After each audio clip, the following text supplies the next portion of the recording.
In this particular case, for me at least, hindsight is 2020. What's up, everybody? So this past weekend, I revisited Man of Steel, directed by Zack Snyder, written by David Goyer for the most part. And it was a really kind of the Iron Man-esque version for DC. It was supposed to be the initial movie to kick off the DC movie universe. And I remember when it first came out, I was incredibly excited. I really liked the trailers. They did a great job, building the anticipation and the Russell Crowe voiceover.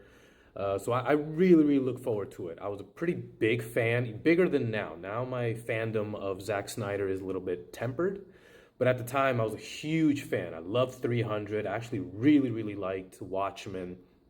And of course, Dawn of the Dead. I hadn't seen Sucker Punch at that time just yet. But I was really looking forward to it.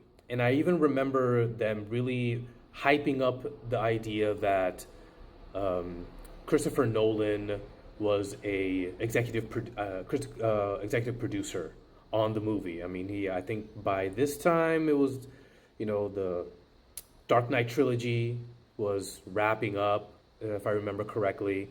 So he was a big brand name to kind of slap onto something and then create a buzz and interest for it. And it wasn't great. I remember feeling kind of like, okay, that was good. Definitely not at the level of Iron Man. But one of the things that I did realize is that as time went on, the more I watched it, the more I liked it. Even though I still have gripes with the same things that I didn't like when I initially watched it. It's basically just the origin story of Superman. And there's a lot of the origin story that I really like. I loved Kevin Costner as Pa Kent. Of course, I really didn't like how he ended up dying. That seems to be the universal critique of Pa Kent. And I think the main reason, I haven't seen anybody else talk about this, but for me, the main reason being such a fan of the original with Christopher Reeve is that the impact of Pa Kent dying in the original from a heart attack is kind of a message to Superman or Clark Kent, I guess, that sometimes no matter how powerful you are, there is nothing you can do. So if you can do something, it is your responsibility to take action. And the fact that in this version, he could have done something, but Pa Kent says, no, don't. It didn't land for me. I didn't like it. It didn't feel right when I watched it, but it wasn't until subsequent viewings that I kind of came to that realization as to why I didn't like it and why the original is so much more impactful and so much more important.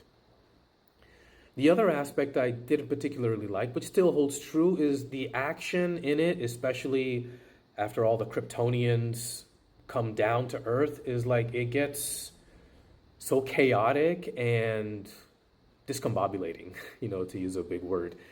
It's like it's too much, and I think in subsequent,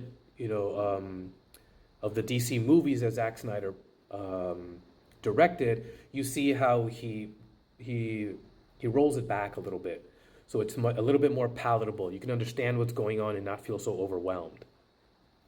Having said that, there's a lot that I really liked about it. First and foremost, I loved Henry Cavill as Superman. I think he was the best Superman since Christopher Reeve. I don't think you can kind of reach that height of Christopher Reeve, but he comes damn close to it. He has that presence. He's got the look.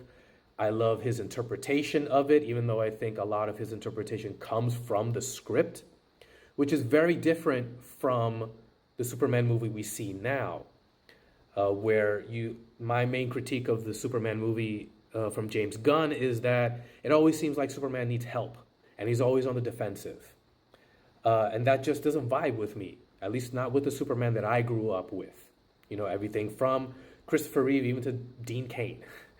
And so it felt very off to me. Even though there's so much of the movie that is really cool and is really fun, his take, James Gunn's take on Superman, the character, didn't do it for me. But Henry Cavill's take on it and Zack Snyder, I think they got it.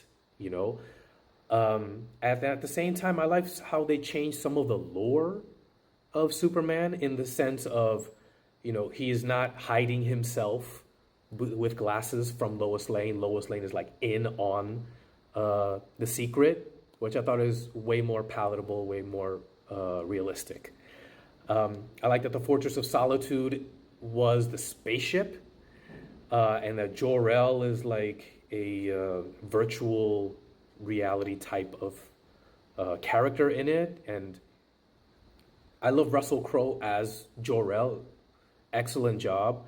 And I even liked how, because of technology, you could see more of Krypton. Whereas in the Christopher Reeve version, it's just a sound stage and it looks like a giant block of ice and crystals. But this time, it feels more like a world. It feels more like a planet. So, and of course, it feels more emotional when they have to let him go. There's that scene where they're right about to put him in the escape capsule, and Superman's mother just says, "No, wait, let me just look at him a little bit longer." And so you really kind of feel that, and because that's not really something you get. You get a pretty cool monologue from Marlon Brando in the original, but the emotional aspect of it, I think, was kind of lost in it, which you really do get in Man of Steel. But in general, I like it. Still, I give it a 7 out of 10. And it's too bad that, everything happened with the DCEU that kind of, I think, ruined the Snyderverse, But as a movie, as a standalone, I think it's really, really great. I think it deserves a little bit more rewatching from people. Especially now that James Gunn's version has come out, you can kind of see where originally the DC universe was going to go, and now you can see, a different direction. Those are my thoughts. What about you guys? Let me know your thoughts in the comments below. Smash that like button, give me a follow, and I'll see you guys next time.